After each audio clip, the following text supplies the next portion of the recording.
guys, welcome to Reading Wizard. Today we will be reading the Ickabog by J.K. Rowling. This is J.K. Rowling's newest book. It was released in 2020. Let me read the summary for you guys before we start on with the chapters. The chapters are pretty short, so I'm going to be reading 2 chapters today. Both chapters together are only 7 pages. There are 64 chapters, and each chapter is pretty small. So let's get started with the summary. The summary is, once upon a time, there was a tiny kingdom called Cornucopia, as rich in happiness as it was in gold, and famous for its food. From the delicate cream cheeses of Kindensburg to the high hopes of heaven pastries in Chalksville, each of them was so delicious that people wept with joy as they ate them. But even in this happy kingdom, a monster lurks. Legend tells the tale of a fearsome creature living far north in the marshlands, the Ickabog. Some say it breathes fire, spits poison, and roars through the mist as it carries off wayward sheep and children alike. Some say it's just a myth, and when the myth takes on life of its own, casting a shadow over the kingdom, 2 children, best friends, Bert and Daisy, embark on a great adventure to untangle the truth and find out where the real monster lies, bringing hope and happiness to Cornucopia once more. Okay, that hooks me in straight away. I hope it hooked you too. The book is really great by reviews I've heard from authors. This is also written by J.K. Rowling, same as the whole Harry Potter series. Let's get started with the Ickabog.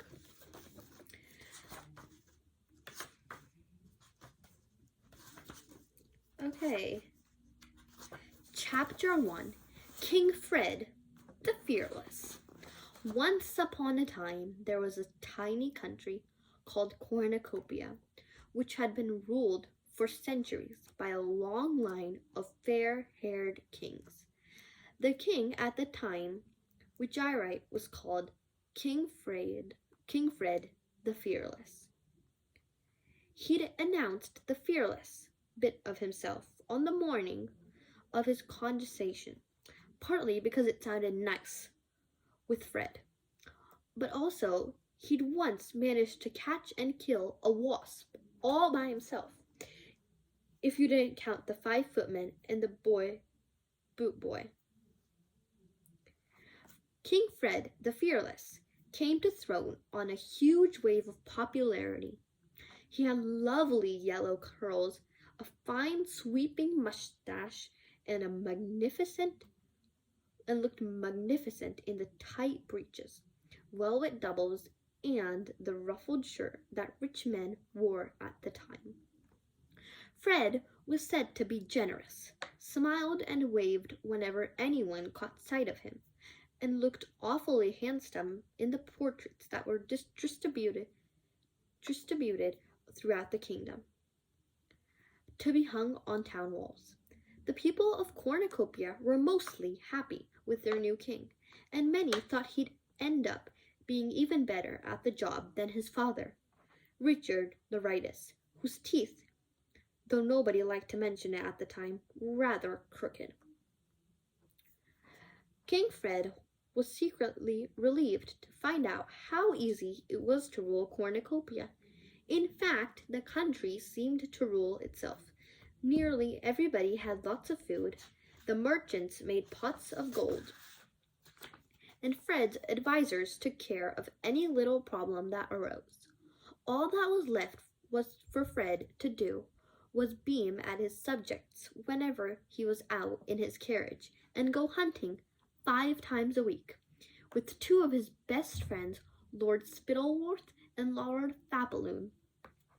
Spittleworth and Fapaloon both had large estates of their own in their country, but they found it much cheaper and much more amusing to live at the palace with the king, eating his food, hunting his stags, and making sure that the king didn't get too fond of any beautiful ladies at court. They had no wish to see Fred married, because the queen might spoil their fun. For a time, Fred had seemed to rather like Lady Islanda, who was dark and beautiful as Fred was fair and handsome. But Spittleworth had persuaded Fred that she was far too serious and bookish for the country to love her as queen. Fred didn't know that Lord Spittleworth had a grudge against Lady Islanda. He had once asked her to marry him, but she turned him down. Lord Spittleworth was very thin, cunning, and clever. His friend Fapaloon was ruddy-faced and so enormous it required 6 men to heave him on his massive chestnut horse. Though not as clever as Spittleworth, Fapaloon was still far sharper than the king. Both lords were an expert at flattery, and pretending to be astonished by how good Fred was at everything from riding to tiddlywinks. If Spittleworth had particular talent, it was persuading the king to do things that suited Spittleworth, and if Fapaloon had a gift, it was convincing the king that nobody on earth was as loyal to the king as his 2 best friends. Fred thought Spittleworth and Fapaloon were good jolly chaps. They urged him to hold fancy parties, elaborate picnics, and some pressed banquets, because Cornucopia was famous far beyond its borders for its food. Each of its cities were known for a different kind, and each was the very best in the world. Here is a picture that somebody drew. Sarah, age 11.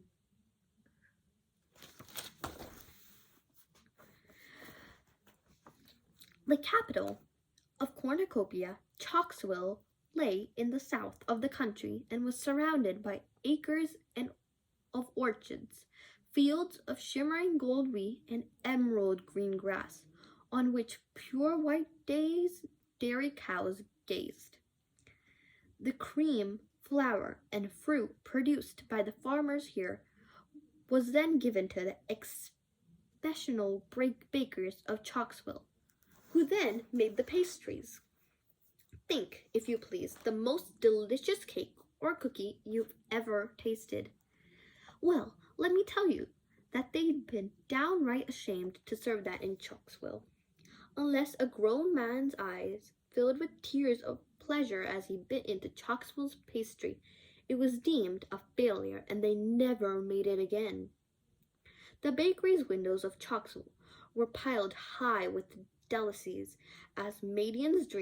such as Maiden's Dreams, Fairy's Cradles, and most popular of all, Hopes of Heaven, which were so excusably, painfully delicious that they were saved for special occasions, and everybody cried for joy as they ate them. King Portfolio, a neighboring of Purtana, had already sent King Fred a letter offering him the choice of any of his daughter's hands in marriage, in exchange for a lifetime supply of Hopes of Heaven.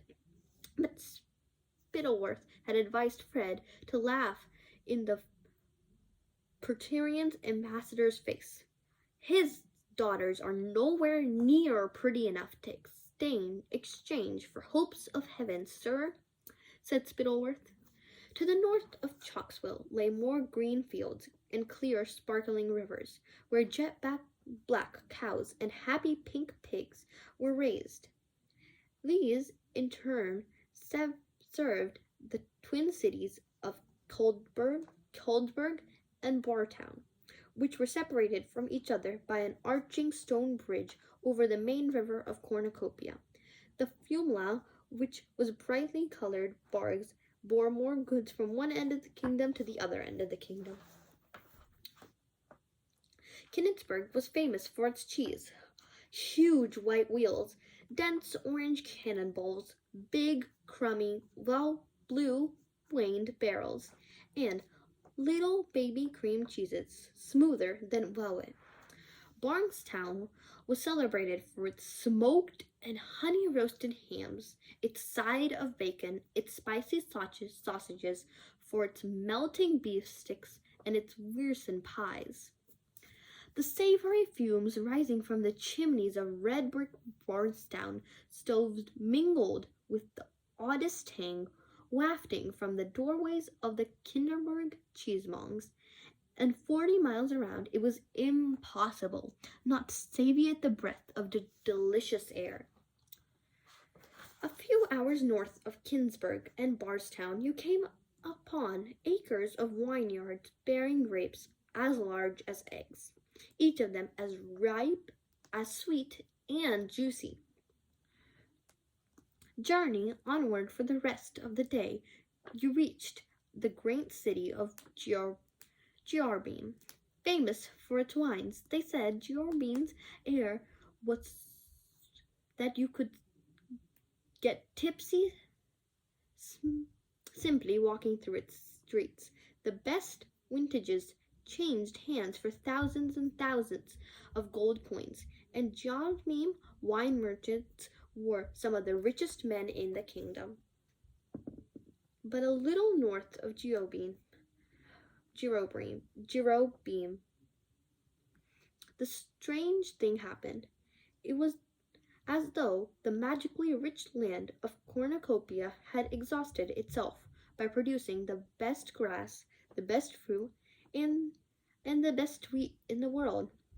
Right at the northern tip came a place known as the marshlands. The only thing that grew there were some tasteless, rubby mushrooms and thin, dry grass, only good enough to feed a few mangy sheep. The marshlands who tended the sheep didn't have the sleek, well-rounded, well-dressed appearance of the cities of Giarbeam, Bardstown, Collinsburg, or Chalksville. They were gaunt and ragged. The poorly nourished sheep never fetched very good prices either in cornucopia or aboard. So were very few marshlanders ever got to taste the delights of cornucopia wine, cheese, bread, beef, or pastries. The most common dish in the marshlands was a greasy mutton broth, made those of sheep who were too old to sell. The rest of cornucopia found the marshlands an old bunch, surely dirty and ill-tempered. They had rough voices, which the other cornucopians imitated, making them sound like hoarse old sheep. Jokes were made about their manners and about their simplicity. As far as the rest of cornucopia was concerned, the only memorable thing that had ever came out of the marshlands was the legend of the Ickabog. Okay, we got to the Ickabog. This next chapter is like 2 pages, so I will read it too. This is chapter 2, and it is called the Ickabog. The legend of the Ickabog had been passed down by generations of the marshlanders and spread by word of mouth that all the way to Chalksville. Nowadays, everybody knew the story. Naturally, as with all legends, it changed a little depending on who was telling it. However, every story agreed that a monster lived in the northmost tip of the country, in a wide patch of dark, often misty marsh too dangerous for humans to ever enter. The monster was said to eat children and sheep. Sometimes it even carried off grown men and women who strayed too close to the marsh at night. The habits and the appearance of the Ickabog changed everything depending on who was describing it. Some made it snake-like, others dragonish or wolf-like. Someone said it roared, others said it hissed. Still others said that it drifted as silently as the mists that descended on the marsh without warning. The Ickabog, they said, had extraordinary powers. If you could imitate the human voice to lure travelers into its clutches. If you tried to kill it, it would mend magically, or else split into 2 Ickabogs. It could fly, spurt fire, shoot poison. The Ickabog's powers were as great as the imagination of the teller. Mind you don't leave the garden while I'm working, parents all over the kingdom would tell their children, or the Ickabog will catch you and eat you all up. And throughout the land, boys and girls played at fighting the Ickabog, trying to frighten one another with the tale of the Ickabog, and even if the story became too convincing, had nightmares about the Ickabog. Bert Beamish was one such little boy. When the family called the Dovetails come over for dinner one night, Mr. Dovetail entertained everybody with what he claimed was the latest news of the Ickabog. That night, 5-year-old Bert woke sobbing and terrified from a dream in which the monster's huge white eyes were gleaming at him across a foggy marsh, which he was slowly sinking. There, whispered his mother, who tiptoed into his room with a candle, and now rocked him backwards and forwards in her lap. There's no Ickabog, Bertle, just a silly story. But Mr. Dovetail said, sheep have gone missing, hiccuped Bert. So they have, said Mrs. Beamish, but not because of the monster took him. Sheep are foolish creatures. They wander off and get lost in the marsh. But Mr. Dovetail said people disappear too. Only people who are silly enough to stray into the marsh at night, said Mrs. Beamish. Hush now, Bertle, there's no monster. But Mr. Dovetail said people heard voices outside their windows in the morning, and the chickens were gone. Mrs. Beamish couldn't help but laugh. The voices were probably heard. The voices they heard are ordinary thieves, Bertle. Up in the marshlands, they pilfer from one another all the time. It is easy to blame the Ickabog and then admit their neighbors are stealing from them. Stealing? Gasped Bert, sitting on his very mother's lap and gazing into her eyes.